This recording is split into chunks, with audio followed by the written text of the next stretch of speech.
नमस्कार दोस्तों, मैं हूं सीएम मनोज गुप्ता। स्वागत करता हूं आप सबका हमारे YouTube channel all about taxes पर। अगर आप एक अकाउंटेंट बनना चाहते हैं, अकाउंटेंट लाइन में अपना करियर बनाना चाहते हैं, तो ऐसे में आप ज्वाइन कर सकते हैं हमारे बी ए स्मार्ट अकाउंटेंट कोर्स को, जिसके अंदर आपको जो है expert knowledge regarding accounting, income tax, GST, TDS provide की जाती है। ईएसआई पीएफ का आपको ओवरव्यू दिया जाता है। उसके साथ ही Tally, Excel, Word, PowerPoint, practically training session आपको दिए जाते हैं। कैसे आप एज ए अकाउंटेंट जो है इन सभी कंप्यूटर एप्लीकेशंस को एफिशिएंटली यूज करेंगे। तो अगर आप जो है एज ए अकाउंटेंट अपनी शुरुआत करना चाहते हैं, या फिर एज ए अकाउंटेंट आप काम करते हैं और आप अपनी वर्किंग को इम्प्रूव करना चाहते हैं, एफिशिएंटली जो है अपनी वर्किंग करना चाहते हैं, तो आप हमारे इस कोर्स को ज्वाइन कर सकते हैं। इसके रिगार्डिंग आप कॉन्टैक्ट कर सकते हैं 9350118496। इनकम टैक्स, जीएसटी, टीडीएस, कैसे आप रजिस्ट्रेशन करते हैं, कैसे आप पेमेंट्स करते हैं, कैसे आप रिटर्न्स फाइल करते हैं, अकाउंटिंग के अंदर कैसे आप बैलेंस शीट फाइनलाइज करते हैं, किस तरह आप बैलेंस शीट प्रिपेयर करते हैं, वो सभी प्रैक्टिकली ट्रेनिंग सेशन आपको दिए जाएंगे। तो चलिए, नेक्स्ट हमारा जो कॉन्सेप्ट आता है वो आता है कंपोजिशन स्कीम। तो बेसिकली हमने देखा कि सेक्शन 9 के अकॉर्डिंग आप पर जो है जीएसटी लेवी किया जाता है और उसके बाद आपको जीएसटी पेमेंट करनी होती है। तो हमने देखा बहुत सारे कंप्लायंसेस जो एक रजिस्टर्ड पर्सन पर, जिसने भी सेक्शन 22 और 24 के तहत अपने आप को जीएसटी लॉ में रजिस्टर्ड कराया, तो उनको बहुत सारे कंप्लायंसेस करने होते हैं। बहुत सारे ऐसे रूल्स हैं जिनको कंप्लाई करना होता है। एग्जाम्पल के लिए उनको मंथली जो है टैक्स की पेमेंट करनी होती है। मंथली जो है जीएसटी रिटर्न्स फाइल करनी होती है। उसके अलावा उन्हें जो है इन्वेंट्री, स्टॉक डिटेल्स मेंटेन करनी होती है। Stock details means during the period कितनी आइटम्स परचेज की और ड्यूरिंग द पीरियड कितनी आइटम्स, कितनी गुड्स सेल की है, तो वो क्वांटिटेटिव डिटेल्स जो है मेंटेन करनी होती है। तो ऐसे में देखा गया ये जो कंप्लायंसेस हैं वो जनरली बहुत ज्यादा हो जाते हैं। तो ऐसे में छोटे व्यापारी को रिलैक्सेशन देने के लिए, इन सभी कंप्लायंसेस से बचाने के लिए जीएसटी लॉ के तहत कंपोजिशन स्कीम का जो है कॉन्सेप्ट रखा गया। एग्जिस्टिंग लॉ वैट के अंदर, एक्साइज के अंदर, सर्विस टैक्स लॉ के अंदर भी ऐसी स्कीम्स होती थी और सेम पैटर्न पर जीएसटी लॉ के अंदर भी कंपोजिशन स्कीम को रखा गया। सेक्शन 10 के तहत बेसिकली कंपोजिशन स्कीम के प्रोविजंस दिए गए हैं। तो यहां पर बेसिकली बताया गया कि जो छोटा व्यापारी है उसके लिए बहुत सारे कंप्लायंसेस थे जीएसटी के अंदर। मंथली रिटर्न फाइल करना, स्टॉक मेंटेन करना, मंथली टैक्सेस की पेमेंट करना, इसके अलावा और भी बहुत सारे कंप्लायंसेस थे। इन सभी कंप्लायंसेस से बचाने के लिए एक कंपोजिशन स्कीम का कॉन्सेप्ट रखा गया। तो यहां पर अगर मैं बात करूं बेनिफिट्स क्या है कंपोजिशन स्कीम के, तो आपके कंप्लायंसेस को कम कर देती है। तो ऐसे में easy compliances as an elaborate account and record to be maintain. तो आपको जो है रिकॉर्ड्स मेंटेन नहीं करने होंगे, आपको मंथली रिटर्न्स फाइल नहीं करनी होगी, आपको मंथली टैक्सेस की पेमेंट नहीं करनी होगी। आपको सिंपली क्वार्टरली बेसिस पर जो है टैक्सेस की पेमेंट करनी होगी, और एनुअल बेसिस पर रिटर्न फाइल करनी होगी। तो ये बेनिफिट यहां पर दिए गए। हालांकि इनिशियली जो है जीएसटी लॉ के तहत कंपोजिशन स्कीम के अंदर क्वार्टरली रिटर्न का कॉन्सेप्ट रखा गया था, लेकिन बाद में इसको अमेंड करके एनुअली रिटर्न का कॉन्सेप्ट रखा गया। आज की डेट में आपको कंपोजिशन स्कीम के तहत क्वार्टरली टैक्स की पेमेंट करनी होती है और एनुअली जीएसटी रिटर्न फाइल करनी होती है इन द फॉर्म जीएसटीआर 4, और आप पेमेंट करते हैं CMP 08 के जरिए।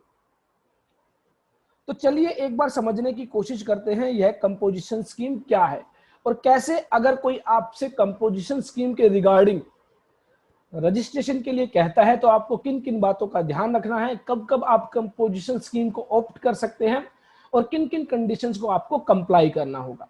तो सबसे पहले हम बात करते हैं एंट्री की, कि कंपोजिशन स्कीम के अंदर एंट्री कैसे होती है, कंपोजिशन स्कीम को ऑप्ट कैसे किया जाता है, और उसके बाद हम बात करेंगे एग्जिट की, कि कंपोजिशन स्कीम से बाहर कैसे निकला जाता है। अगर कोई व्यक्ति कंपोजिशन स्कीम को छोड़ना चाहता है तो उसको क्या करना होगा, और अगर कोई व्यक्ति कंपोजिशन स्कीम के लिए दी गई कंडीशंस को फुलफिल नहीं करता है तो क्या होगा।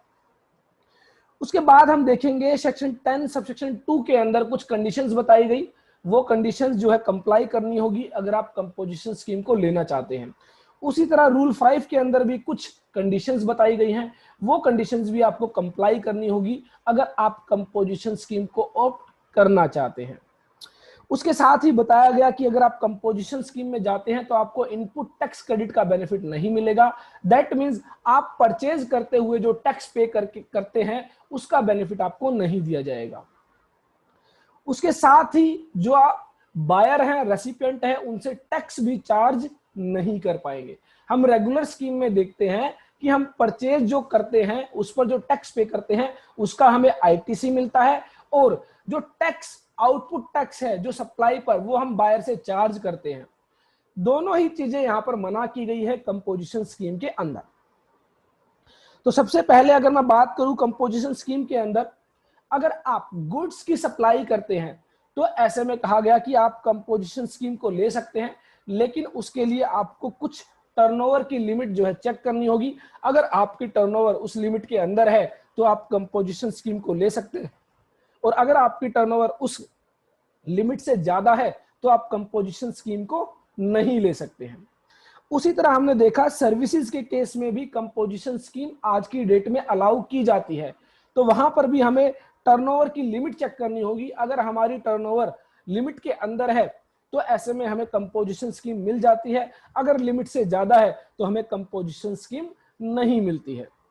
इनिशियली जब बात करें जीएसटी लॉ अप्लाई किया गया था, एप्लीकेबल किया गया था, तो सिर्फ गुड्स के केस में ही कंपोजिशन स्कीम अलाउ की जाती थी, लेकिन बाद में जो है सर्विस प्रोवाइडर्स के केस में भी जो है कंपोजिशन स्कीम को जो है एप्लीकेबल कर दिया गया। तो आज की डेट में एक ट्रेडर, एक मैन्युफैक्चरर और एक सर्विस प्रोवाइडर तीनों ही कंपोजिशन स्कीम को ले सकते हैं। हालांकि तीनों के लिए ही अलग अलग जो है कंडीशंस, अलग अलग प्रोविजंस बताए गए हैं कंपोजिशन स्कीम के अंदर। कुछ कंडीशन यहां पर सेक्शन 10 सबसेक्शन 2 के अंदर दी गई कि अगर आप गुड्स के लिए कंपोजिशन स्कीम ऑप्ट करते हैं तो आप सर्विसेज की सप्लाई नहीं कर पाएंगे। उसके अलावा आप नॉन टैक्सेबल गुड्स की या फिर सर्विसेज की भी सप्लाई नहीं कर पाएंगे। तो आज की डेट में अगर मैं बात करूं alcoholic liquor for human consumption के लिए अल्कोहलिक लिकर की अगर सप्लाई की जाती है तो वो ऐसे में जीएसटी के दायरे से बाहर है, वो एक नॉन जीएसटी सप्लाई है। तो ऐसे में नॉन जीएसटी सप्लाई आप नहीं कर पाएंगे अगर आप कंपोजिशन स्कीम को ऑप्ट करना चाहते हैं। आप एग्जम्प्टेड गुड्स की सप्लाई कर सकते हैं, उसके लिए मना नहीं किया गया है। मना किया गया है उन गुड्स की सप्लाई, उन सर्विसेज की सप्लाई जो जीएसटी के दायरे में नहीं आती है, जो जीएसटी के दायरे से बाहर है। उसके अलावा कहा गया कि आप ई कॉमर्स ऑपरेटर के जरिए, जिसको सेक्शन 52 के तहत टीसीएस कलेक्ट करने की रिक्वायरमेंट है, उस ई कॉमर्स ऑपरेटर के जरिए आप सप्लाई नहीं कर सकते हैं। तो ध्यान रखें, कोई ऐसा ई कॉमर्स ऑपरेटर जो सेक्शन 52 के तहत टीसीएस कलेक्ट करने के लिए लायबल है, तो ऐसे में उस ई कॉमर्स ऑपरेटर से जो है कोई भी व्यक्ति जो कंपोजिशन स्कीम को लेना चाहता है वो सप्लाई नहीं कर सकता है। हाँ, कोई ऐसा ई कॉमर्स ऑपरेटर जिसको सेक्शन 52 के तहत टीसीएस कलेक्ट करने की रिक्वायरमेंट नहीं है, उस केसेस में जो है आप जो है ई कॉमर्स ऑपरेटर के जरिए सप्लाई कर सकते हैं। उसके अलावा बताया गया इंटरस्टेट सप्लाई ऑफ गुड्स और सर्विसेज। आप कोई भी एक स्टेट से दूसरे स्टेट के अंदर सप्लाई नहीं कर सकते हैं, ना ही गुड्स की ना ही सर्विसेज की। तो ध्यान रखें, कंपोजिशन स्कीम के केस में एक स्टेट से दूसरे स्टेट में सप्लाई नहीं की जा सकती है। अगर आप ऐसा करते हैं तो ऐसे में आपकी कंपोजिशन स्कीम जो है आपसे छीन ली जाएगी और आपको as a normal tax payer registered कर दिया जाएगा, और फिर आपको वही मंथली टैक्स की पेमेंट करनी होगी, मंथली रिटर्न्स फाइल करनी होगी, स्टॉक मेंटेन करना होगा। उसके अलावा कुछ स्पेसिफाइड गुड्स बताई गई, उन केसेस में भी आपको कंपोजिशन स्कीम नहीं दी जाएगी। उसके अलावा बात करूं मैं रूल 5 की, तो रूल 5 में भी कुछ कंडीशन बताई गई जो आपको कंप्लीट करनी है अगर आप कंपोजिशन स्कीम को ऑप्ट करना चाहते हैं, कंपोजिशन स्कीम को लेना चाहते हैं। तो यहां पर बताया गया, अगर आप एग्जिस्टिंग लो वैट के अंदर, सर्विस टैक्स के अंदर या फिर एक्साइज के अंदर रजिस्टर्ड थे और आप उससे जो है जीएसटी के अंदर आते हैं, और जीएसटी में जब आप आते हैं तो आप कंपोजिशन स्कीम में अपना रजिस्ट्रेशन कराना चाहते हैं, तो ऐसे में कहा गया कि एज ऑन अपॉइंटेड डे आपके पास जो स्टॉक है उसके अंदर कोई भी ऐसा स्टॉक नहीं होना चाहिए जो इंटरस्टेट ट्रेड या इंपोर्ट किया गया हो। तो आपने एक स्टेट से दूसरे स्टेट से जो है परचेज किया है, तो ऐसे में आपको कंपोजिशन स्कीम अलाउड नहीं की जाती। हालांकि आज की डेट में यह जो कंडीशन है यह जो है प्रैक्टिकली जो है डिलीट हो जाती है, खत्म हो जाती है, क्योंकि ये उस समय की कंडीशन है जब 1 जुलाई 2017 को जीएसटी लाया गया था। तो उस समय एग्जिस्टिंग लॉ से कोई व्यक्ति अगर जीएसटी लॉ के अंदर आता था और कंपोजिशन स्कीम लेना चाहता था तो उसको यह कंडीशन पूरी करनी होती थी, और वो कंडीशन थी कि उस टाइम उस स्टॉक के अंदर कोई भी इंटरस्टेट परचेज वाली गुड्स या फिर इंपोर्ट वाली गुड्स नहीं होनी चाहिए। उसके अलावा ऑन अपॉइंटेड डे 1 जुलाई 2017 को जो है उसने जो अपॉइंटेड डे है उस दिन उसने कोई भी अनरजिस्टर्ड पर्सन से कोई भी परचेज ना की हो, जिस टाइम वो एग्जिस्टिंग लॉ से जीएसटी लॉ के अंदर जा रहा था उस समय कोई भी ऐसी परचेज नहीं होनी चाहिए जो अनरजिस्टर्ड व्यक्ति से की गई हो। उसके अलावा वो जो भी इनवॉइस रेज करेगा, जो भी डॉक्यूमेंट इशू करेगा बायर को, तो उस पर जो है टैक्सेबल इनवॉइस वर्ड यूज नहीं करेगा, वो उस पर bill of supply word use करेगा। साथ ही उस इनवॉइस पर मेंशन करेगा कि वो एक पर्सन है registered under section 10 as a composition taxable person. तो ये आपको ध्यान रखना है, अगर आप कंपोजिशन स्कीम में रजिस्टर्ड हो और आप इनवॉइस इशू करते हो बायर को, तो वो इनवॉइस पर आपको टैक्स इनवॉइस या इनवॉइस वर्ड यूज नहीं करना है, वहां पर वर्ड यूज किया जाएगा बिल ऑफ सप्लाई। और दूसरा, उस डॉक्यूमेंट के अंदर बिल ऑफ सप्लाई के अंदर आपको मेंशन करना है कि आप एक ऐसे व्यक्ति हैं जो सेक्शन 10 के तहत कंपोजिशन स्कीम में रजिस्टर्ड है। उसके अलावा बताया गया कि अगर सेक्शन 9 सबसेक्शन 3 के तहत और सेक्शन 9 सबसेक्शन 4 के तहत अगर आपने कोई स्पेसिफाइड सर्विस रिसीव की है, स्पेसिफाइड गुड्स परचेज की है, तो ऐसे में अंडर रिवर्स चार्ज मैकेनिज्म जो है कंपोजिशन डीलर को ही टैक्स पे करना होगा। Composition taxable person on sign board और नोटिस, तो जो उसके प्रिंसिपल प्लेस ऑफ बिजनेस पर जो साइन बोर्ड लगा होगा वहां पर कंपोजिशन टैक्सेबल वर्ड जो है यूज किया जाना जरूरी है। तो ऐसे में जनरली आप देखते हैं जब आप कंपोजिशन स्कीम में अपने आप को रजिस्टर्ड करा लेते हैं तो आप अपने प्लेस ऑफ बिजनेस पर जो साइन बोर्ड लगाते हैं वहां पर यह वर्ड यूज नहीं करते, कंपोजिशन टैक्सेबल पर्सन।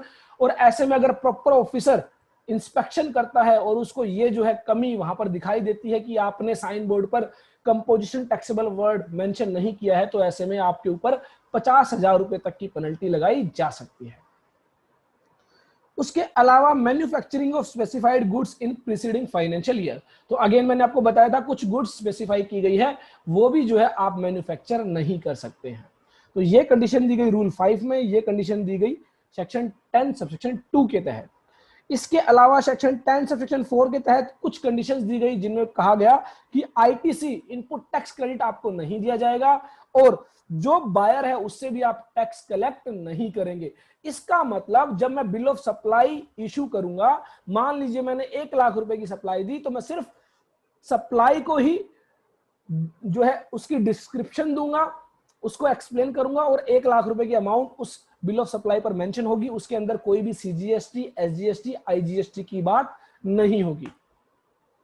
तो इसका मतलब ये जो आप टैक्स पे करेंगे कंपोजिशन स्कीम के अंडर वो आप बायर से चार्ज नहीं कर सकते, बायर से आप रिकवर नहीं कर सकते, और ना ही उसके लिए आप आईटीसी यूज कर सकते।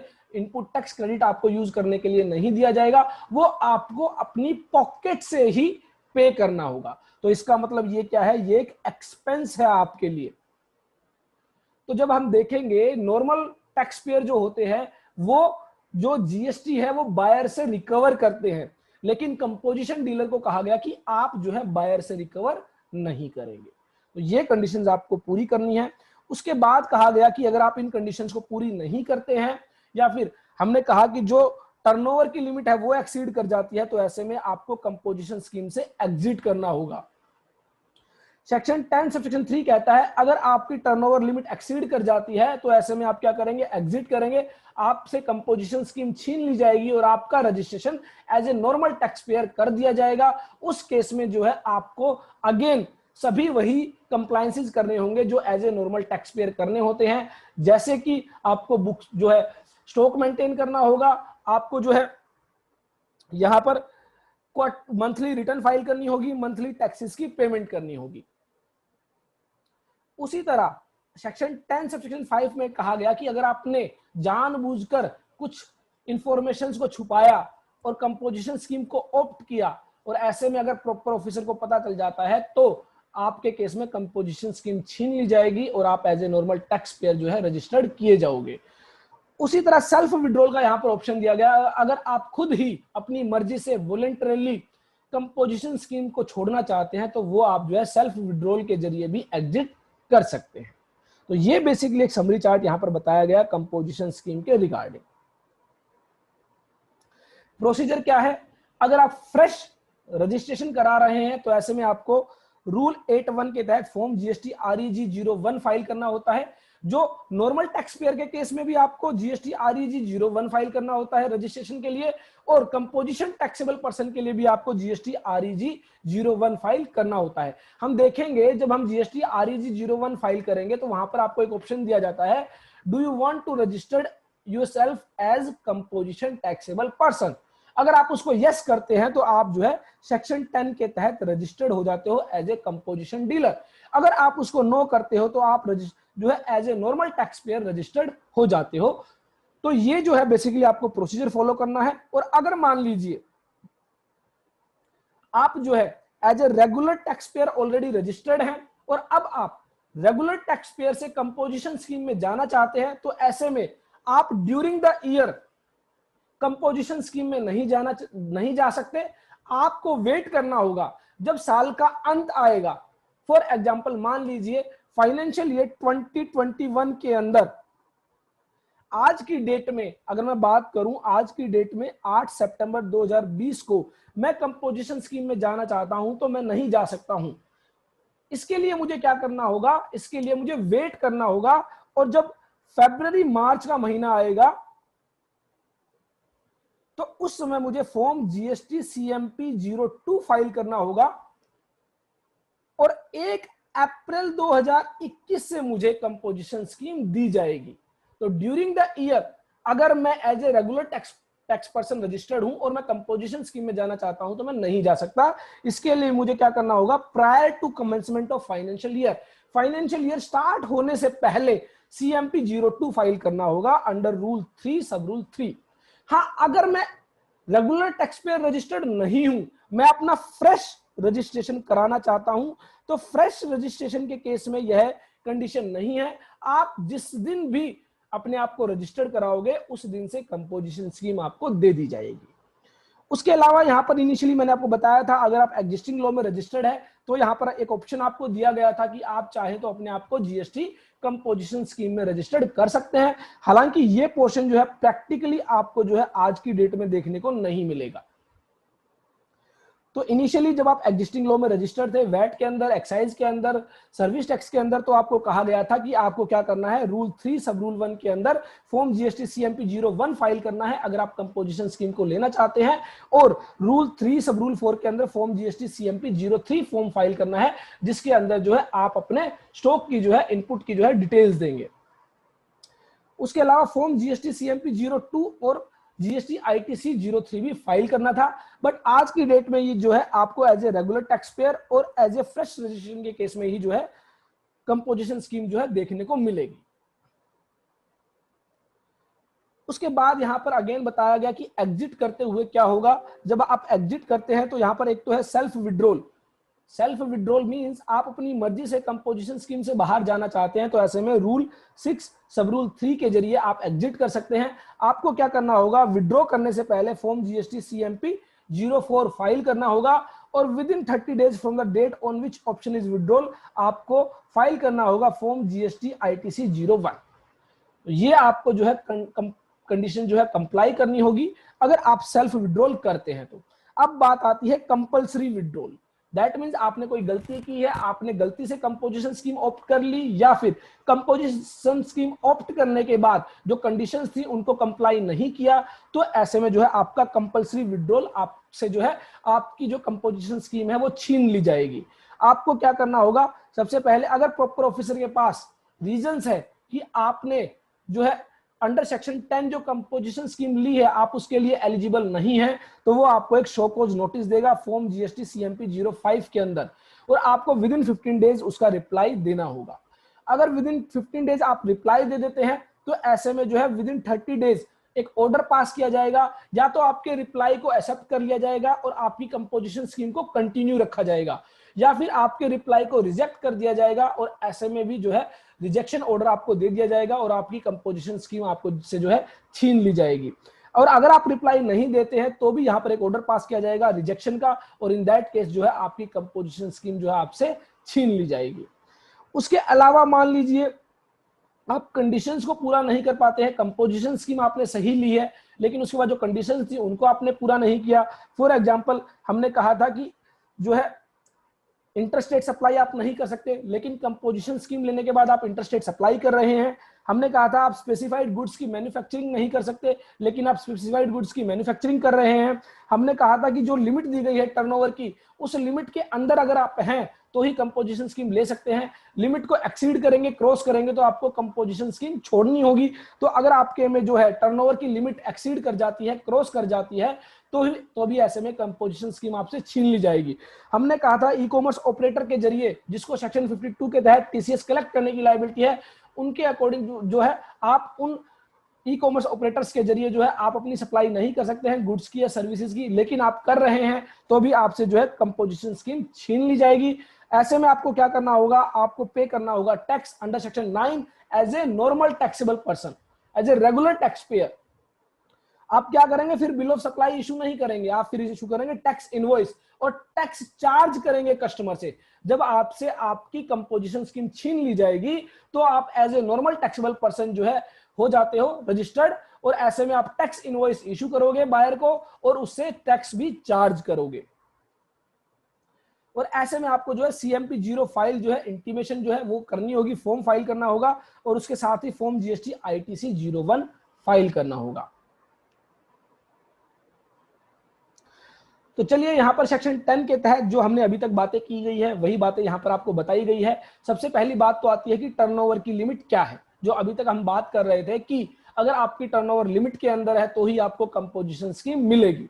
तो यहां पर बताया गया कि अगर जो कंपोजिशन टैक्सेबल पर्सन अपने आप को रजिस्टर्ड कराना चाहता है, उसकी प्रीसीडिंग फाइनेंशियल ईयर के अंदर उसकी जो एग्रीगेट टर्नओवर है वो 1,50 लाख रुपए तक है, तो ऐसे में वो करंट ईयर के अंदर कंपोजिशन स्कीम को ले सकता है। तो कंपोजिशन स्कीम को लेने के लिए आपको प्रीसीडिंग फाइनेंशियल ईयर की एग्रीगेट टर्नओवर चेक करनी होगी। एग्रीगेट टर्नओवर क्या होती है, ये ऑलरेडी हम जीएसटी रजिस्ट्रेशन प्रोविजंस के अंदर डिस्कस कर चुके हैं। तो यहां पर बताया गया कि a registered person whose aggregate turnover in the preceding financial year did not exceed 50 lakh rupees may opt to pay in lieu of the tax payable by him under section 9 subsection 1 an amount of tax calculated at such rate as may be prescribed। तो यहाँ पर basically 50 lakh की limit है, जो initially जब GST law नया नया आया था 50 लाख की लिमिट दी गई थी, उसके बाद उसको बढ़ाकर 75 लाख रुपए किया गया, फिर 1 करोड़ रुपए किया गया, और आज की डेट में 1,50,00,000 रुपए तक अगर आपकी टर्नओवर है प्रीसीडिंग फाइनेंशियल ईयर के अंदर, तो आप करंट फाइनेंशियल ईयर के अंदर कंपोजिशन स्कीम को ऑप्ट कर सकते हैं। और अगर आप कंपोजिशन स्कीम को ऑप्ट करते हैं तो आप बिल ऑफ सप्लाई इशू करोगे बायर को और टैक्स चार्ज नहीं करोगे, और जो है कंडीशन जो है रूल 5 के अंदर और सेक्शन 10 सेक्शन 2 के अंदर दी गई है उनको कंप्लाई करोगे।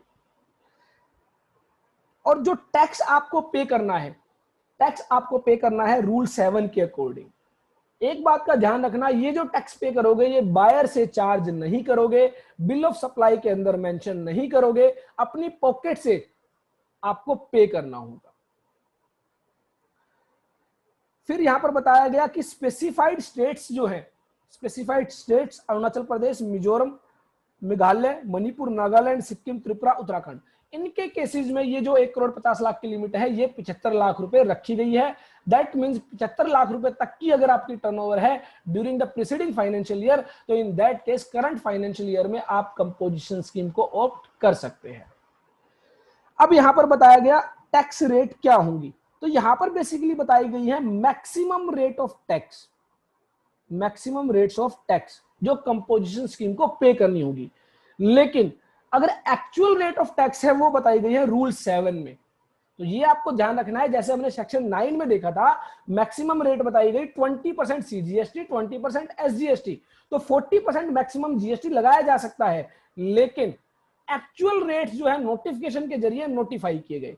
वहां यहां पर भी सेम चीज रखी गई, यहां पर कहा गया कि इनसे ज्यादा आपसे जो है टैक्स नहीं लिया जाएगा, लेकिन एक्चुअल रेट जो है वो रूल 7 में बताई गई है।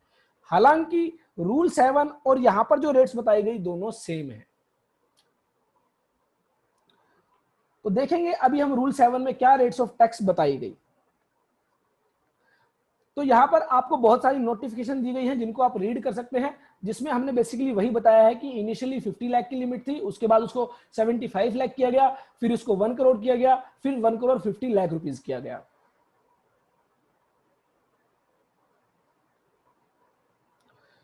उसके बाद यहां पर ये जो 1 करोड़ 50 लाख रुपीस की लिमिट की गई, ये बेसिकली की गई by the CGST amendment act 2018। तो 1 करोड़ की लिमिट थी, उसको बढ़ाकर 1 करोड़ 50 लाख रुपए किया गया।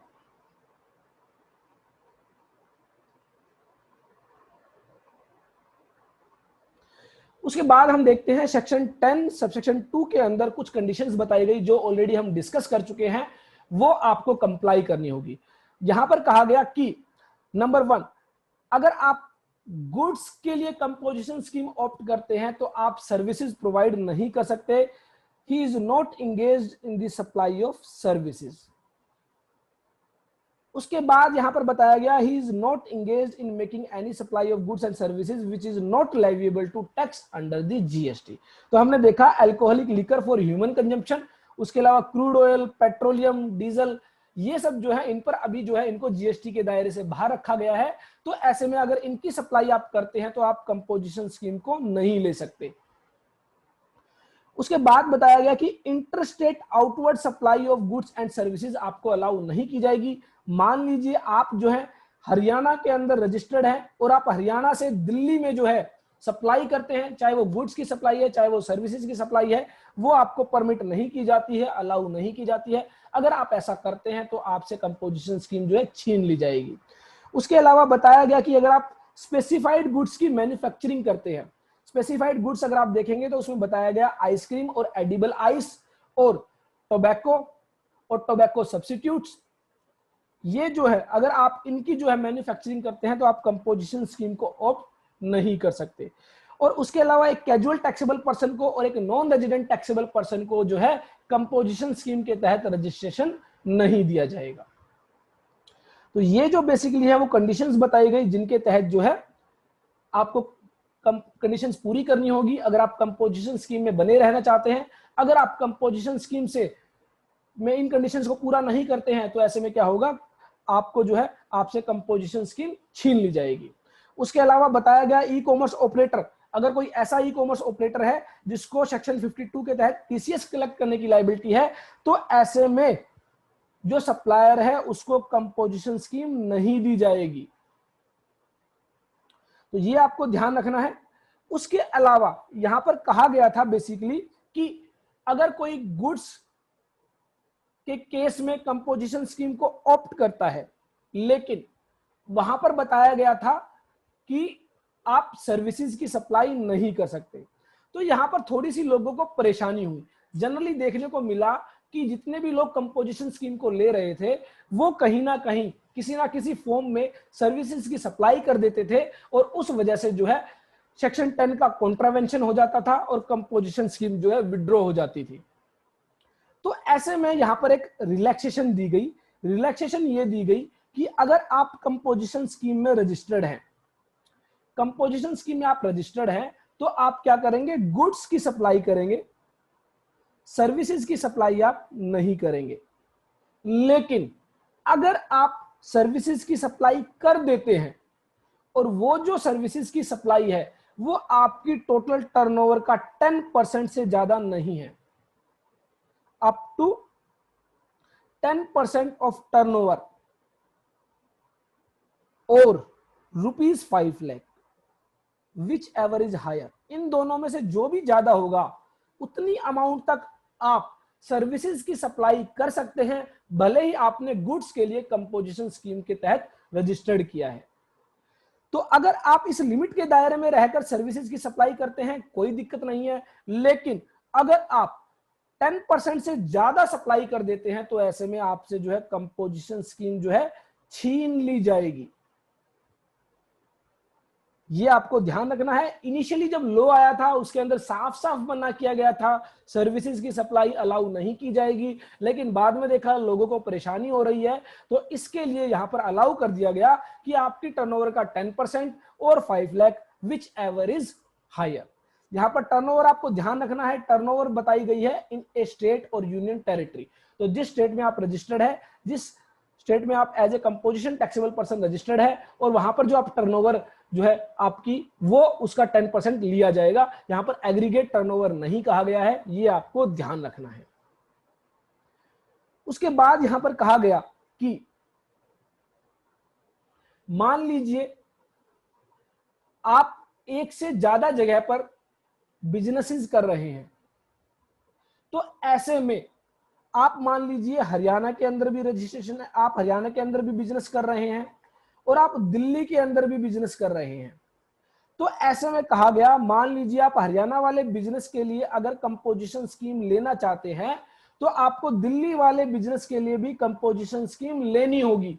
दैट मींस आपके परमानेंट अकाउंट नंबर पर जितने भी बिजनेसेस रजिस्टर्ड होंगे उन सबको कंपोजिशन स्कीम लेनी होगी, और अगर आप विड्रॉ भी करोगे, चाहे सेल्फ विड्रॉल है चाहे कंपल्सरी विड्रॉल है, वो सभी की विड्रॉल मानी जाएगी। तो इसका मतलब अगर मिलेगी तो सभी बिजनेसेस के लिए इकट्ठा मिलेगी, और अगर छीनी जाएगी तो सभी बिजनेसेस के लिए इकट्ठा छीनी जाएगी। तो ये आपको ध्यान रखना है। Provided that where more than one registered person are having the same permanent account number, the registered person shall not be eligible to opt for the scheme under subsection 1 unless all such registered person opt to pay tax. ऐसा नहीं हो सकता आप हरियाणा में composition scheme ले लें और दिल्ली के अंदर as a regular taxable person अपने आप को रजिस्टर्ड करा ले। अगर आप हरियाणा में कंपोजिशन स्कीम में रजिस्टर्ड रहोगे तो आपको दिल्ली में भी कंपोजिशन स्कीम ही दी जाएगी, और अगर आप हरियाणा से कंपोजिशन स्कीम छोड़ोगे तो दिल्ली से भी कंपोजिशन स्कीम छोड़नी पड़ेगी। तो ये आपको यहां पर ध्यान रखना है। उसके बाद यहां पर हमने जो टाइम टू टाइम अमेंडमेंट आती रही वो आपको नोट्स में जो है प्रोवाइड की गई है, वो आप स्टडी कर सकते हैं। वो सभी बातें हमने अपने प्रोविजंस में ऑलरेडी डिस्कस कर ली है। अब क्या हुआ था इनिशियली ये हुआ था कि गुड्स के केस में ही कंपोजिशन स्कीम अलाउ की जाती थी। अगर कोई व्यक्ति गुड्स की ट्रेडिंग करता था, मैन्युफैक्चरिंग करता था, उसी को कंपोजिशन स्कीम दी जाती थी। हालांकि जब जीएसटी लॉ आया था तो उस समय सिर्फ एक ही सर्विस ऐसी सर्विस थी जिस केस में कंपोजिशन स्कीम अलाउ की जाती थी, और वो सर्विस यहां पर बताई गई थी, person engaged in making supplies refer to in clause B of paragraph 6 of schedule 2। जब हमने शेड्यूल 2 को डिस्कस किया था तो वहां पे हमने एक पैराग्राफ 6 के अंदर क्लोज बी के अंदर एक सर्विस बताई गई थी, वो हमने डिस्कस की थी, जहां पर बेसिकली बात की गई थी कैटरिंग सर्विस की, रेस्टोरेंट सर्विस की। तो सिर्फ कैटरिंग सर्विस और रेस्टोरेंट सर्विस ऐसी सर्विस थी जिसको इनिशियली कंपोजिशन स्कीम के अंदर रखा गया था। हालांकि इस पर कंपोजिशन जो रेट है वो ज्यादा थी, लेकिन फिर भी सिर्फ इकलौती सर्विस कैटरिंग की, रेस्टोरेंट की सर्विस ऐसी थी जो कंपोजिशन स्कीम को ले सकती थी। तो यहां पर काफी सारे लोगों को परेशानी हुई जो एज ए सर्विस प्रोवाइडर अपने आप को कंपोजिशन स्कीम के अंदर रजिस्टर्ड करना चाहते थे, लेकिन उनको कंपोजिशन स्कीम जो है अलाउ नहीं की जाती थी। तो ऐसे में यहां पर एक नोटिफिकेशन इशू की गई, 02/2019। एक बात का आपको ध्यान रखना है, 10% की कंडीशन जो थी, जो टर्नओवर का 10% आप सर्विसेज की सप्लाई कर सकते हैं, वो उन लोगों के लिए थी जिन्होंने गुड्स के लिए अपने आप को कंपोजिशन स्कीम में रजिस्टर्ड कराया। अगर मान लीजिए कोई बंदा करता ही सर्विसेज की सप्लाई है, वो एक सर्विस प्रोवाइडर है, तो ऐसे में वो क्या करे? तो ऐसे में अगर वो कैटरर है या रेस्टोरेंट की सर्विस प्रोवाइड करता है तो वो अपने आप को कंपोजिशन स्कीम में रजिस्टर्ड कर सकता था, अदरवाइज वो कंपोजिशन स्कीम में रजिस्ट्रेशन नहीं ले सकता था। तो उनके लिए एक नोटिफिकेशन इशू की गई थी, और नोटिफिकेशन नंबर 2/2019, जिसमें कहा गया था अगर कोई सप्लायर जो सर्विसेज प्रोवाइड करता है, अगर उसकी टर्नओवर 50 लाख रुपए तक है तो वो कंपोजिशन स्कीम को ऑप्ट कर सकता है। तो इसका मतलब एक सर्विस प्रोवाइडर को जो 50 लाख रुपए तक की सर्विसेज प्रोवाइड करता है, उसको कंपोजिशन स्कीम आज की डेट में अलाउ की जाती है। हालांकि पहले यह नोटिफिकेशन के जरिए अलाउ की जाती थी, लेकिन बाद में एक्ट को ही अमेंड किया गया और एक नया सबसेक्शन 2A इंसर्ट किया गया, और जिसमें कहा गया कि अगर कोई व्यक्ति सर्विस प्रोवाइड करता है तो ऐसे में वो कंपोजिशन स्कीम को ले सकता है। A registered person not eligible to opt to pay tax under subsection 1।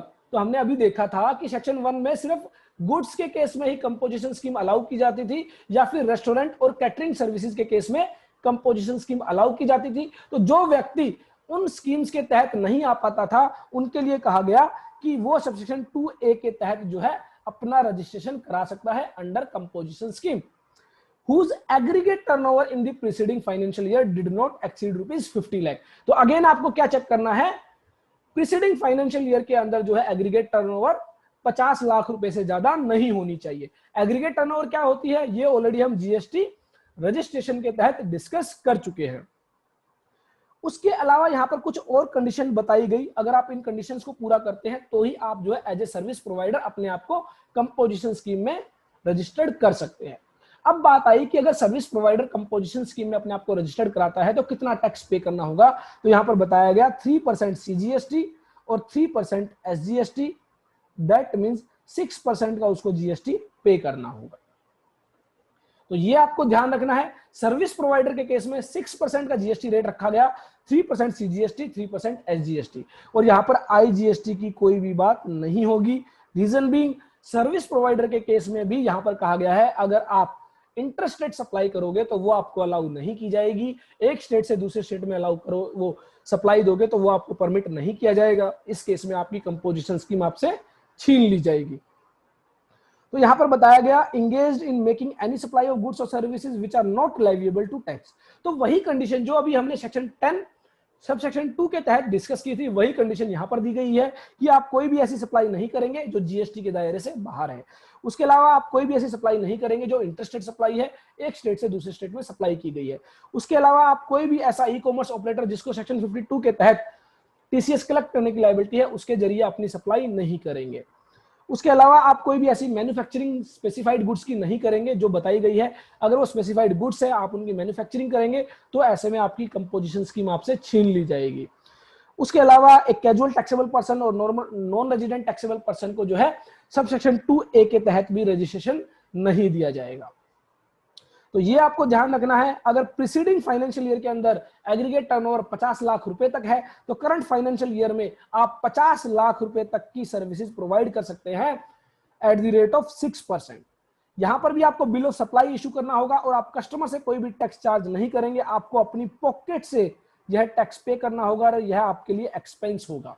तो ध्यान रखें, कंपोजिशन स्कीम जिसने भी ऑप्ट की है वो हमेशा क्या जर्नल एंट्री पास करेगा, अगर वो बुक्स ऑफ अकाउंट्स मेंटेन करता है वो हमेशा अपनी एंट्री करेगा GST expense account debit to bank account. तो जब भी वो जीएसटी की पेमेंट करेगा वो हमेशा ये एंट्री पास करेगा जो भी उसने जीएसटी टैक्स की पेमेंट की है, वो कस्टमर से चार्ज नहीं करेगा। ये आपको ध्यान रखना है, वो उसको अपनी जेब से जमा कराना होगा और बिल ऑफ सप्लाई इशू करनी होगी। और बिल ऑफ सप्लाई पर सभी वही कंडीशन बताई गई कि जो है आपको मेंशन करना होगा आप रजिस्टर्ड है under section 10 as a casual taxable person. तो ये बेसिकली आपको ध्यान रखना है। तो सर्विस प्रोवाइडर के केस में हमने देखा कि जो है 6% का जीएसटी रेट रखा गया, 3% सीजीएसटी, 3% एसजीएसटी और 50 लाख रुपए तक की लिमिट दी गई। और गुड्स के केस में 1,50,00,000 रुपए तक की लिमिट दी गई। तो अगेन जो हम बात कर रहे थे लिमिट की वो लिमिट यही है। अगर इनको आप एक्सीड करोगे ड्यूरिंग द ईयर तो ऐसे में आपकी कंपोजिशन स्कीम आपसे छीन ली जाएगी। और बार बार हम स्पेसिफाइड गुड्स की बात कर रहे हैं। स्पेसिफाइड गुड्स यहां पर बताई गई है आइसक्रीम और अदर एडिबलाइज, एरेटेड वाटर, पान मसाला और उसके अलावा मैन्युफैक्चर्ड टोबैको और टोबैको सब्स्टिट्यूट्स। इनकी अगर आप मैन्युफैक्चरिंग करते हैं तो आप कंपोजिशन स्कीम में नहीं जा सकते। आपको as a normal taxable person अपने आप को रजिस्टर्ड कराना होगा as a regular tax payer. उसके बाद यहां पर सेक्शन 10 में बताया गया कि जिस दिन आपकी टर्नओवर एग्रीगेट जो टर्नओवर है वो अगर एक्सीड कर जाएगी 1,50,00,000 रुपए से तो ऐसे में आपसे आपकी कंपोजिशन स्कीम छीन ली जाएगी। तो यहां पर कहा गया कि मान लीजिए 7 सितंबर 2020 को आपकी टर्नओवर थी 1,49,50,000 रुपए और 8 सितंबर को आप देखते हैं 8 सितंबर 2020 को आप देखते हैं 3 ट्रांजेक्शन आपकी हुई, 10,000 रुपए की गुड्स आपने बेची तो उस समय आपकी एग्रीगेट जो आपकी टर्नओवर है वो हो जाती है 1,49,60,000 रुपए। तो इसका मतलब आप जीएसटी में बने रह सकते हैं। उसके बाद आपने 20,000 रुपए की गुड्स फिर बेची और आपकी टर्नओवर हो गई 1,49,80,000 रुपए। इसका मतलब 1.5 करोड़ से कम है, आप कंपोजिशन स्कीम में बने रह सकते हैं। लेकिन जैसे ही सेम डे पर आपने 50,000 रुपए की ट्रांजेक्शन की, आपकी ट्रांजेक्शन जो है एक्सीड कर गई 1,50,30,000 रुपए हो गई और यहां पर जो है 1,50,00,000 रुपए से ज्यादा से ही एक्सीड करेगी, आपकी कंपोजिशन स्कीम आपसे छीन ली जाएगी। तो इसका मतलब उस दिन जितनी भी आपने सप्लाई की, जो आपकी 10,000, 20,000 और 50,000, ये जो 80,000 रुपए की सप्लाई की, इस पर आप जो है कैजुअल कंपोजिशन डीलर के तहत जीएसटी पे नहीं करेंगे, आप नॉर्मल रेगुलर टैक्स पेयर के अकॉर्डिंग जो है टैक्स पे करेंगे। क्योंकि यहां पर कहा गया कि the scheme shall lapse with effect from the day on which aggregate turnover during a financial year exceeds the limit. तो जिस दिन आपकी टर्नओवर की लिमिट एक्सीड होगी उस दिन से आपसे स्कीम जो है छीन ली जाएगी और उस दिन जितनी भी आपने ट्रांजैक्शंस की हैं उस पर आपको जो है रेगुलर टैक्स के तहत जो है आपको पे करना होगा। उसके बाद यहां पर बताया गया कि अगर आप कंपोजिशन स्कीम में रजिस्टर्ड है तो आप जो है बायर से कोई भी टैक्स कलेक्ट नहीं करेंगे। तो यहां पर 20,000 रुपए की गुड्स आपने बेची है तो 20,000 रुपए ही आप रिसीव करेंगे। बिल ऑफ सप्लाई के अंदर 20,000 रुपए की वैल्यू मेंशन होगी। लेकिन अगर आप उस पर मान लीजिए 1% का टैक्स है, 1% का टैक्स अगर आप चार्ज करोगे तो ऐसे में आप जो है यहां पर कॉन्ट्रावेंशन कर रहे हैं और आपकी कंपोजिशन स्कीम छीन ली जाएगी अगर आप कस्टमर से बिल के अंदर टैक्स को चार्ज करोगे। ध्यान रखना है, यह आपको अपनी पॉकेट से जो है पे करना है और आप इसको एज ए एक्सपेंस जो है ट्रीट करेंगे।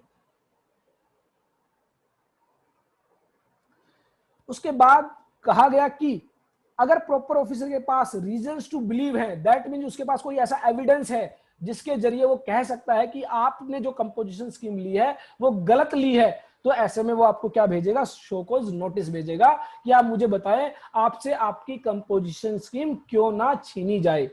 तो ऐसे में हो सकता है आपकी टर्नओवर लिमिट 1.5 करोड़ है, उसको आप एक्सीड कर चुके हैं, इस वजह से शो कॉज नोटिस आपको दिया है। हो सकता है आप ई कॉमर्स ऑपरेटर जो सेक्शन 52 के तहत टीसीएस कलेक्ट करने के लिए लायबल है, उसके जरिए आप जो है अपनी सप्लाई कर रहे हैं, तो हो सकता है उस केस में उसके पास कोई एविडेंस हो तो वो आपको शो कॉज नोटिस दे सकता है। या फिर आप इंटरस्टेट सप्लाई, एक स्टेट से दूसरे स्टेट में सप्लाई कर रहे हैं तो वो आपको शो कॉज नोटिस दे सकता है। आप स्पेसिफाइड गुड्स की मैन्युफैक्चरिंग कर रहे हैं, पान, tobacco, tobacco substitutes, ice, aerated water, आप इनकी मैन्युफैक्चरिंग कर रहे हैं तो भी ऐसे में आपसे आपकी कंपोजिशन स्कीम छीन ली जा सकती है। तो अगर मान लीजिए आपने कुछ भी ऐसा नहीं किया है तो आप इस शो कॉज नोटिस का रिप्लाई देंगे और आप बताएंगे कि आपने ऐसी कोई भी गलती नहीं की है। अगर आप इस शो कॉज नोटिस का रिप्लाई नहीं देंगे तो आपसे आपकी कंपोजिशन स्कीम छीन ली जाएगी, प्रॉपर ऑफिसर एक ऑर्डर पास करेगा और आपकी कंपोजिशन स्कीम विड्रॉ हो जाएगी। और अगर आप जो है रिप्लाई देते हैं, रिप्लाई सेटिस्फैक्टरी है प्रॉपर ऑफिसर के लिए, तो आपकी जो है कंपोजिशन स्कीम को कंटिन्यू रखा जाएगा। और अगर आपने जो रिप्लाई दिया है वो सेटिस्फैक्टरी नहीं है तो अगेन जो है एक रिजेक्शन ऑर्डर पास किया जाएगा और आपकी कंपोजिशन स्कीम आपसे छीन ली जाएगी।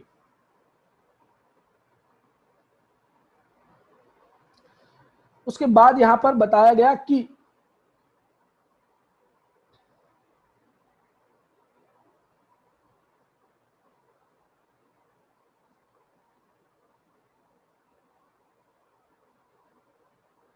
अगर मैंने आपको बताया था अगर आप एक से ज्यादा मल्टीपल बिजनेसेस आपके हैं तो सभी बिजनेसेस के लिए आपको कंपोजिशन स्कीम लेनी होगी। सिंगल पैन पर परमानेंट अकाउंट नंबर पर जितने भी आपके बिजनेसेस रजिस्टर्ड है उन सभी के लिए आपको कंपोजिशन स्कीम ऑप्ट करनी होगी। और अगर आप विड्रॉ करते हैं तो उन सभी के लिए आपको जो है कंपोजिशन स्कीम विड्रॉ करनी होगी। तो ये आपको ध्यान रखना है।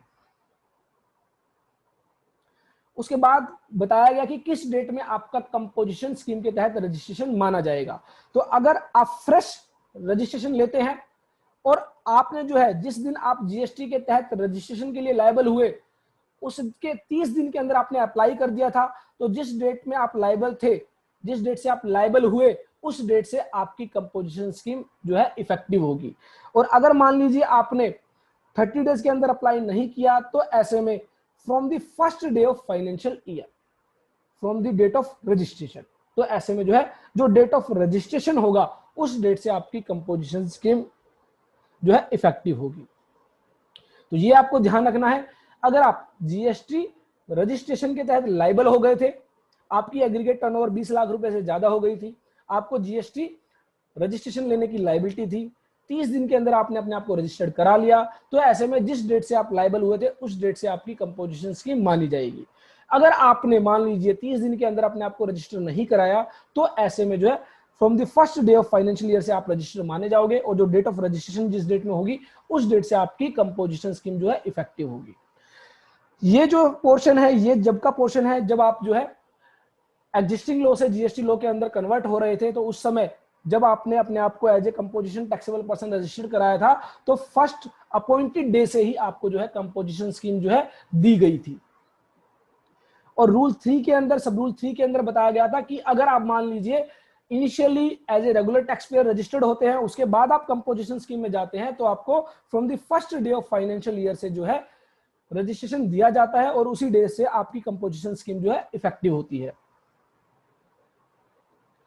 उसके बाद रूल 5 में हमने डिस्कस की थी, कुछ कंडीशन बताई गई थी जो ऑलरेडी हम डिस्कस कर चुके हैं कि casual taxable person, normal taxable person को जो है कंपोजिशन स्कीम नहीं दी जाएगी। उसके अलावा हमने देखा था जब आप वैट से, एक्साइज से, सर्विस टैक्स से जीएसटी लॉ में आ रहे थे तो उसमें बताया गया था कि उसके अंदर कोई भी ऐसी परचेज नहीं होनी चाहिए जो इंटर स्टेट ट्रेड है, दैट मींस दूसरे स्टेट से परचेज की गई है या फिर किसी अनरजिस्टर्ड जो है सप्लायर से परचेज की गई है, वो परचेज उसके अंदर नहीं होनी चाहिए थी अगर आप कंपोजिशन स्कीम में आना चाहते थे।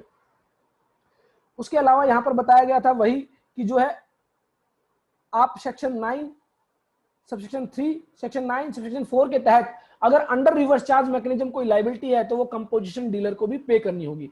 सीधा सा मतलब मान लीजिए अगर मैं कंपोजिशन स्कीम में रजिस्टर्ड हूं और मैं जीटीए की सर्विस लेता हूं, गुड्स ट्रांसपोर्ट एजेंसी की सर्विस लेता हूं, तो वो सर्विस सेक्शन 9 सबसेक्शन 3 के अंदर स्पेसिफाई की गई है, तो ऐसे में वो जो कंपोजिशन डीलर है उसको अंडर रिवर्स चार्ज मैकेनिज्म जो है जीएसटी पे करना होगा। तो इसका मतलब कंपोजिशन स्कीम के अंदर जहां कुछ बेनिफिट्स दिए गए वहीं पर कुछ कंप्लायंसेस यूं की यूं रखी गई जो कि एक नॉर्मल टैक्सेबल पर्सन के केस में भी करनी होती है। तो इसका मतलब रिवर्स चार्ज के जो भी प्रोविजंस है वो एक कंपोजिशन डीलर पर भी एप्लीकेबल होते हैं। तो सेक्शन 9 सबसेक्शन 3, सेक्शन 9 सबसेक्शन 4 ये आपके कंपोजिशन डीलर के केस में भी एप्लीकेबल होंगे। उसके अलावा बताया गया था कि स्पेसिफाइड गुड्स की मैन्युफैक्चरिंग आपको नहीं करने के लिए दी जाएगी, आपको साइन बोर्ड पर कंपोजिशन टैक्सेबल पर्सन मेंशन करना होगा, आपको बिल ऑफ सप्लाई इशू करनी होगी। तो ये आपको जो है कंप्लायंसेस करने होंगे अगर आप जो है जीएसटी लॉ के अंदर as a composition taxable person अपने आप को रजिस्टर रखना चाहते हैं। उसके अलावा यहाँ पर बताया गया जो व्यक्ति अपने आप को एक बार रजिस्टर्ड कर लेता है as a composition taxable person, तो उसको फर्दर सब्सिक्वेंट ईयर्स के अंदर सीएमपी 02 के अंदर जो है फ्रेश इंटीमेशन फाइल करने की जरूरत नहीं है। उसका registration as a composition dealer ही कंटिन्यू चलता रहेगा जब तक कि वो अपने आप को रेगुलर टैक्स पेयर के अंदर शिफ्ट नहीं कर लेता है या फिर कंपोजिशन स्कीम को विड्रॉ नहीं कर लेता है। ये आपको ध्यान रखना है।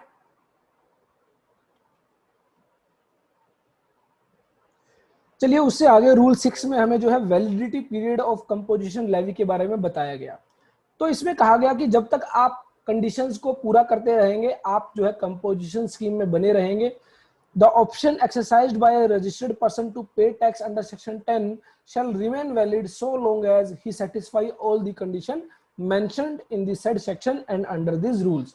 तो रूल्स में और सेक्शन में जो कंडीशन दी गई आप उनको पूरा करते रहें, आप जो है कंपोजिशन स्कीम में बने रहेंगे। लेकिन जैसे ही आपने कोई रूल जो है फॉलो नहीं किया, कोई कंडीशन जो है फॉलो नहीं की, मान लीजिए आपकी टर्नओवर एक्सीड कर गई, मान लीजिए आपने इंटरस्टेट सप्लाई कर दी, या फिर मान लीजिए आपने ई कॉमर्स ऑपरेटर के जरिए सप्लाई कर दी जिसको सेक्शन 52 के तहत टीसीएस कलेक्ट करने की लायबिलिटी थी, या फिर आपने स्पेसिफाइड गुड्स की मैन्युफैक्चरिंग कर दी, तो ऐसे में कहा गया जिस दिन आप ऐसा करेंगे उस दिन से आप जो है लाइबल रहेंगे टू पे the tax under section 9 subsection 1। That means आप नॉर्मल टैक्स पेयर बन जाएंगे, रेगुलर टैक्स पेयर बन जाएंगे और आपको सेक्शन 9 सबसेक्शन 1 के अकॉर्डिंग जीएसटी पे करना होगा। दैट मींस जिस गुड्स पर जो जीएसटी रेट होगा वो अप्लाई किया जाएगा। From the day he ceased to satisfy any of the condition mentioned in section 10 or the provision of chapter and shall issue tax invoice for every taxable supply। और जैसे ही आप normal tax pair बन जाएंगे आपको tax invoice issue करना होगा, अब आप बिल ऑफ सप्लाई इशू नहीं कर पाएंगे। और उसके साथ ही आपको एक इंटीमेशन जो है विड्रॉल के लिए जो है फाइल करनी होगी इन form GST CMP 04 with in 7 days of the occurrence of such event. तो जिस दिन आप जो है कोई ऐसी घटना कर देते हैं जिसकी वजह से आप सेक्शन 10 से बाहर हो जाते हैं, तो उसके 7 दिन के अंदर आपको फॉर्म जीएसटी सीएमपी 04 फाइल करना होगा। उसके अलावा यहां पर बताया गया कोई व्यक्ति जो है वॉलंटरी विड्रॉल करना चाहता है, the registered person who intends to withdraw from the composition scheme before the date of such withdrawal file an application in form GST CMP 04। तो जिस दिन से वो विड्रॉ करना चाहता है उससे पहले वो क्या करेगा, फॉर्म जीएसटी सीएमपी 04 फाइल करेगा, ड्यूली साइंड और verified through electronic verification code electronically on the common portal. तो विड्रॉल के लिए आपको जीएसटी सीएमपी 04 फाइल करनी होगी। Where the proper officer has reasons to believe, तो हमने देखा था अगर प्रॉपर ऑफिसर के पास रीजंस टू बिलीव है तो वो आपको क्या देगा, शो कॉज नोटिस देगा।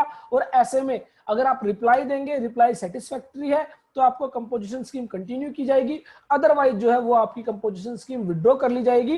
तो ऐसे में यहां पर कहा गया फॉर्म जीएसटी सीएमपी 05 के अंदर आपको नोटिस दिया जाएगा और विद इन 15 days आपको जो है रिप्लाई करना होगा। उसके बाद जब आप रिप्लाई दे देते हैं तो अगर वो रिप्लाई सेटिस्फैक्टरी है तो इन दैट केस जो है आपको जो है कंटिन्यू किया जाएगा कंपोजिशन स्कीम के अंदर, अदरवाइज आपकी कंपोजिशन स्कीम आपसे विड्रॉ कर ली जाएगी। रिप्लाई आपको देना है फॉर्म सीएमपी जीएसटी 06 के अंदर और जीएसटी सीएमपी 07 के अंदर ऑर्डर पास किया जाएगा आइदर एक्सेप्टेंस का और रिजेक्शन का with in a period of 30 days of the receipt of such reply, either accepting the reply और denying the option to pay tax under section 10 from the date of the option or from the date of the event concerning such contravention as the case may be। यहां पर आपको ध्यान रखना है। उसके बाद यहां पर कहा गया कि every person who has furnished an intimation under sub rule 2 or filed an application for withdrawal under sub rule 3 or a person in respect of whom an order of withdrawal option has been passed under form GST CMP 07 under rule 5 may electronically furnish at the common portal either directly or through a facilitation center notified the commissioner a statement in form GST ITC 01।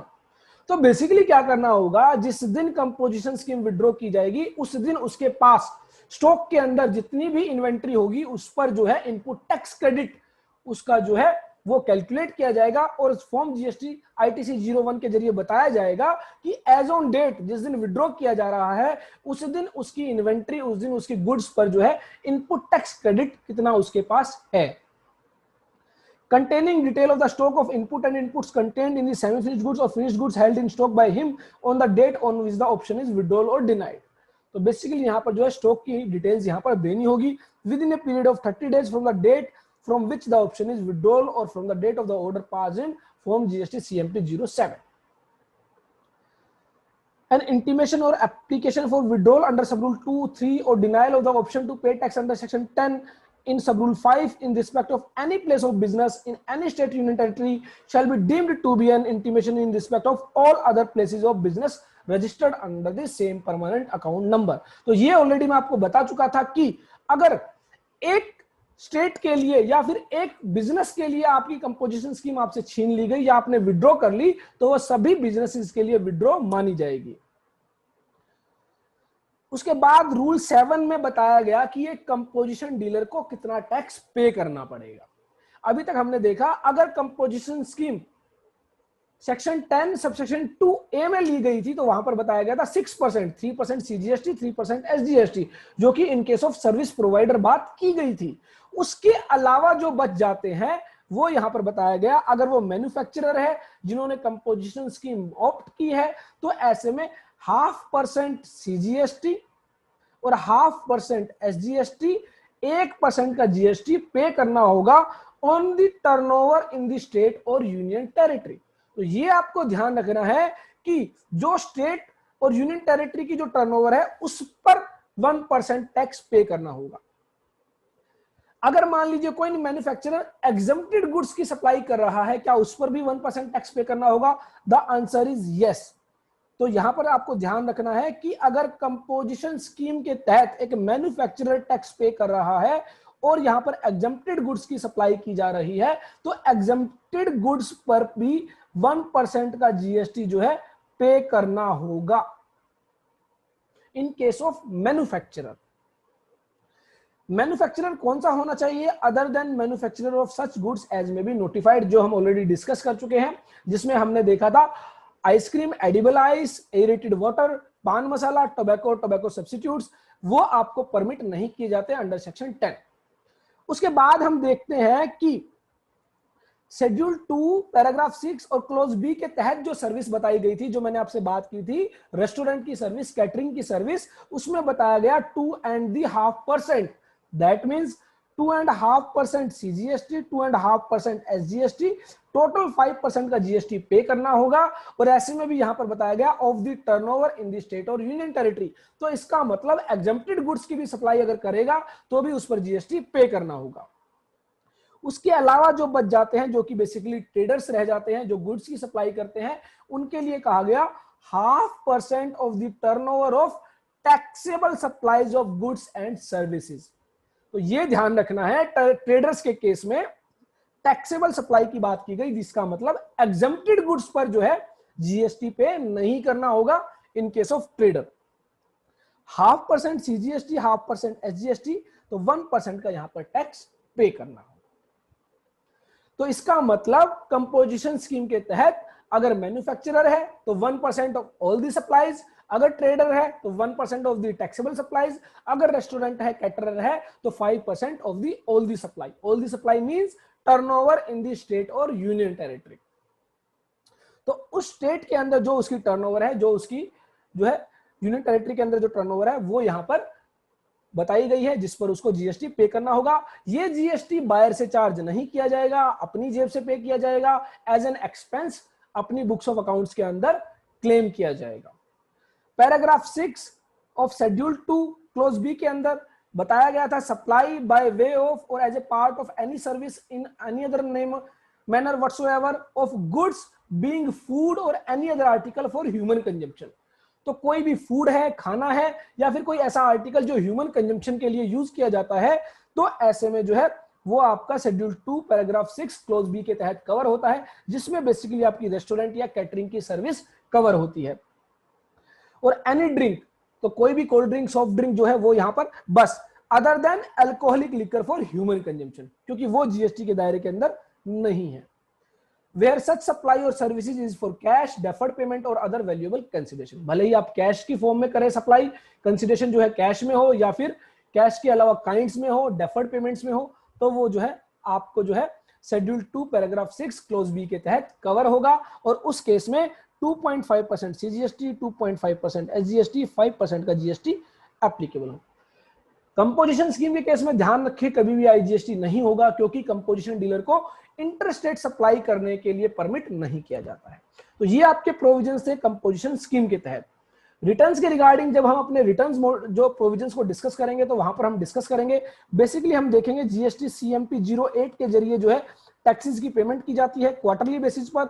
That means एक quarter के अंदर जो 3 महीने होते हैं, April to June, July to September, October to December और January to मार्च, तो ये 4 क्वार्टर आपके होते हैं। इन क्वार्टर्स के अंदर आप जो भी सप्लाई करेंगे उस पर आपको जो है अकॉर्डिंगली, अगर आप मैन्युफैक्चरर है तो 1%, अगर आप कैटरर है, रेस्टोरेंट है तो 5%, अगर आप ट्रेडर हैं तो अगेन 1% आपको जीएसटी पे करना है, वो आप सीएमपी 08 के जरिए पे करेंगे। हमेशा ध्यान रखें आपको कोई भी आईटीसी यूज करने के लिए नहीं दिया जाएगा, हमेशा बैंक से ही जो है पेमेंट करनी होगी सीएमपी 08 के केस में। और उसके बाद एनुअली आपको जीएसटीआर 4 फाइल करनी होगी। तो ये आपको ध्यान रखना है, एनुअल बेसिस पर आपको जीएसटीआर 4 फाइल करनी होगी, जिसके अंदर जो है आप पूरी डिटेल देंगे, ड्यूरिंग द ईयर आपने कितनी सप्लाई की अंडर कंपोजिशन स्कीम, कितनी आपने परचेज की, तो वो आपको यहां पर जीएसटीआर 4 के अंदर डिटेल्स देनी होगी। तो ये था कंपोजिशन स्कीम के तहत जो भी लीगल प्रोविजंस दिए गए। हालांकि नोट्स के अंदर हमने सभी जो है नोटिफिकेशंस को, अमेंडमेंट्स को कवर करने की कोशिश की है। काफी सारी बातें ऐसी हैं जो हमने चार्ट्स के जरिए समझी है, जब आप उनको स्टडी करेंगे लीगल प्रोविजंस को तो आप बहुत इजीली समझ पाएंगे। तो कंपोजिशन स्कीम के रिगार्डिंग अगर आपका कोई भी क्वेश्चन है, डाउट है, तो वो आप हमसे शेयर कर सकते हैं। नेक्स्ट हमारा जो सेशन रहेगा वो प्रैक्टिकली बेस्ड सेशन रहेगा, कैसे जो है आप जीएसटी के अंदर अपना रजिस्ट्रेशन करेंगे, कैसे जीएसटी के अंदर जो है टैक्सेस की पेमेंट करेंगे और कैसे आप ई वे बिल जनरेट करेंगे, ई वे बिल होता क्या है ये समझेंगे।